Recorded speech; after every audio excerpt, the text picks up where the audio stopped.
पिछले कई टाइम से बहुत सारे पाकिस्तानी ब्रांड पॉपुलर हुए, जैसे चीज़ियस एक फास्ट फूड चेन और घूमे TCS को पूरा पाकिस्तान ढूंढे। थी। इसी तरह सॉफ्ट ड्रिंक के अंदर कोला, नेक्स्ट और फिज़र जैसे ब्रांड पॉपुलर हुए। इसी तरह फ्रूटेन और नेशनल जैसे ब्रांड जो कि सालों से यहाँ पर काम कर रहे थे, लेकिन इनकी पॉपुलैरिटी का जो एक मेजर रीजन बना रिसेंट टाइम्स के अंदर, वो ये बना कि बाइकआउट इजराइल। यहाँ पर बहुत सारे ब्रांड पॉपुलर हुए, साथ में हमें एक ट्रेंड भी देखने को मिला कि बहुत सारे ब्रांड जो थे वो गजा को डोनेट करना स्टार्ट कर देते हैं। जैसे चीजियस एक ऐसा ब्रांड था जिसने कहा कि हर ऑर्डर के ऊपर जो 50 रुपीज होंगे वो गजा को डोनेट करेगा। अब इसके ऊपर इंटरनेशनल एक ब्रांड था, यूएई का एक ब्रांड है हुदा ब्यूटी, उसने 1 मिलियन डोनेट किया गजा को। इसी तरह यूके और तुर्की की कंपनी थी इस्लाम कोला के नाम से, अब इसे एक लेडी चलाती हैं और इसने 10% जो अपना प्रॉफिट था वो गजा को डोनेट किया और उन्होंने कहा वहां पर स्कूल और दूसरी इंफ्रास्ट्रक्चर के अंदर भी वो काम करेंगे। But with the support, we've opened a school for 700 Palestinian children that came from Gaza during the war to Egypt. We've done aid distributions, medical aid distributions, cash distributions. अब ऐसे और भी बहुत सारे ब्रांड्स हो सकते थे जो गजा को डोनेट कर सकते थे, उसे सपोर्ट कर सकते थे और ज्यादा फंड उसको प्रोवाइड कर सकते थे। लेकिन पाकिस्तान के अंदर जो बाइकआउट कैंपेन थी वो अच्छे से चल ही नहीं पाई, बल्कि कई जगहों पर हमें बाइकआउट कैंपेन जो थी वो फेल होते हुए नजर आए। अब इसके पीछे बहुत सारे रीजन थे। सबसे पहला तो वो लोग जिन्होंने इस बाइकआउट कैंपेन को ही बाइकआउट करना शुरू कर दिया और क्रिटिसाइज करना शुरू किया, तुम बाइकआउट कर ही नहीं सकते, बाइकआउट करना ही नहीं चाहिए, बाइकआउट तो होता ही नहीं है। अब इसके अंदर एक आदमी निकल कर आता है, शहजाद गियास साहब। अब इन्होंने पहले तो ये कहा कि बाइकआउट करना ही नहीं चाहिए, बाइकआउट कैंपेन के खिलाफ मूवमेंट चलाई। फिर साथ में एक ड्रिंक लाउंज होती है खिलाफत कोला के नाम से, उसको भी इन्होंने बड़ी बुरी तरह से क्रिटिसाइज करना शुरू किया कि जी ये तो खिलाफत लेकर आएंगे और ये वो, उसका मजाक उड़ाने की कोशिश की। और इजराइल की तोपों का, इजराइल के बमों का मुकाबला करेगा खिलाफत कोला। अब तो क्या बेटा।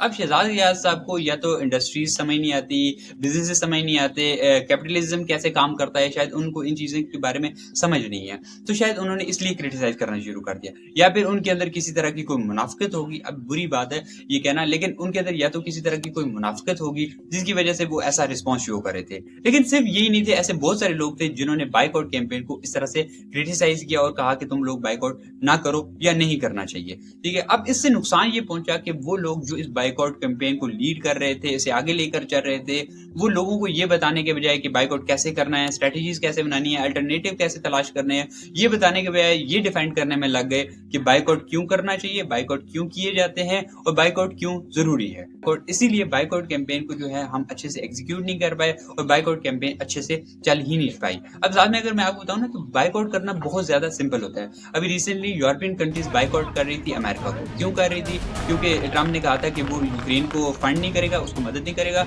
और साथ में उसने कहा था मैं टैरिफ लगूंगा। तो यूरोपियन कंट्रीज ने क्या किया, उसे बाइकआउट करना शुरू कर दिया। अब इस तरह से लोग यूज करते हैं, आज के टाइम बाइकआउट को एज अ वेपन यूज किया जाता है। दूसरा रीजन ये था कि गवर्नमेंट ने भी किसी तरह का रोल नहीं प्ले किया। जैसे टीएलपी वालों ने कुछ प्रोटेस्ट निकाले थे तो गवर्नमेंट सामने आ गई, राना सनाउल्लाह सामने आ गए जी, कहा कि हम जी बाइकआउट करेंगे, ये करेंगे, वो करेंगे, लेकिन उन्होंने किया कुछ नहीं। हमारे यहाँ के उनके जो लोग हैं वो मजहबी होते हैं, थोड़े इमोशनल होते हैं, तो वो स्लोगन्स के पीछे भागते रहते हैं, नाराबाजी के पीछे भागते रहते हैं। उन्हें लगा गवर्नमेंट सच में कुछ करने वाली है, लेकिन उन्होंने कुछ भी नहीं किया, प्रैक्टिकली कुछ भी नहीं किया था। अब ये काम गवर्नमेंट के करने के होते हैं कि वो कैसे कौन सी चीजों को इंपोर्ट करेंगे, कौन सी चीजों को एक्सपोर्ट करेंगे, तो वो उस तरह से भी बाइकआउट किए जाते हैं। लेकिन हमारे यहाँ गवर्नमेंट अगर स्टेडियम में से लोगों को इसलिए पकड़ लेती है कि वो फलस्तीनी झंडा लेके फिर रहे हैं, तो आप सोचें कि उनके अंदर किस तरह की यजीदियत पाई जाती है। तो वो कोई भी आपके लिए पॉजिटिव रोल प्ले नहीं करने वाले थे और उन्होंने कुछ भी नहीं किया। तो तीसरी जो चीज थी वो हमारी इंडस्ट्रीज के अंदर एक बड़ा लूप होल हमें देखने को मिला।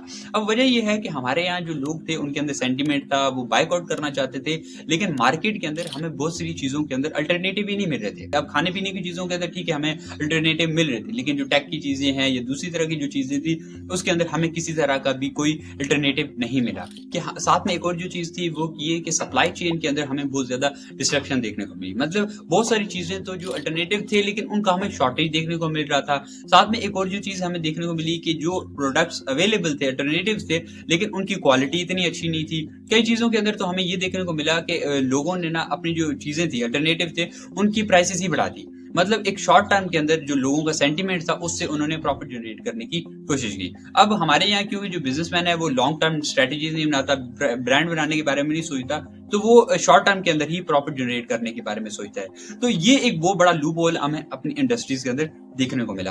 तो ये भी इस बायकॉट कैंपेन को अगर अच्छे से प्रोसीड कर दिया जाता तो ये लूप होल भी खत्म किया जा सकता था और ये भी हमारे लिए एक बड़ा बेनिफिशियल हो सकता था कुछ हद तक। ये नहीं कहता कि पूरी तरह से ये इंडस्ट्रीज चेंज कर जाती, लेकिन कुछ हद तक ये चीजें हो सकती थी। इन सब चीजों की वजह से जो पाकिस्तान के अंदर बायकॉट कैंपेन थी वो अच्छे से नहीं चल पाई, हम अच्छे से चीजों को बायकॉट नहीं कर पाए और ज्यादा हम इंडस्ट्रीज ऐसी नहीं खड़ी कर पाए जो गजा को सपोर्ट करती और ज्यादा उनको प्रॉफिट दे सकती। इन सब रीजंस की वजह से भी पाकिस्तान के अंदर जो बायकॉट कैंपेन थी वो हमें फेल होते हुए नजर आई। अब एज अ उम्मत कोई नहीं सोचता मत सोचे, लेकिन एज अ नेशन ही सोच लो कि आज अगर हम इसराइल को बायकॉट नहीं कर पाते तो कल इंडिया है, कल कोई और होगा, तो हमें ये बहुत बड़ा थ्रेट हमेशा से ही रहेगा। तो और हमें अपनी इंडस्ट्रीज के ऊपर फोकस करना चाहिए कि हमारी इंडस्ट्रीज इस हालत में बर्बाद हो चुकी हैं कि हम कुछ भी इन्वेंट नहीं करते, कुछ भी प्रोड्यूस नहीं करते और हमारे यहाँ बल्कि लाखों में लोग जो हैं वो अनएम्प्लॉयड हैं। उसका रीजन यही है कि हम कुछ प्रोड्यूस नहीं कर पा रहे, कुछ प्रोडक्शन नहीं कर पा रहे। अब ये जो बायकॉट कैंपेन्स होती है ना, ये लोकल जो बिजनेसेस होती है ना, उनके लिए गोल्डन चांस होता है, गोल्डन पीरियड होता है जिसके अंदर वो अच्छे से डेवलप कर सकते हैं, अच्छे से ग्रो अप कर सकते हैं। और इजराइल और अमेरिका को बायकॉट करके भी कंट्रीज रहती हैं। इसकी सबसे बड़ी एग्जांपल जो है वो ईरान है कि कैसे उसने खुद को मेंटेन किया हुआ है पूरी दुनिया की कंट्रीज कंपनीज को बायकॉट करने के बाद भी।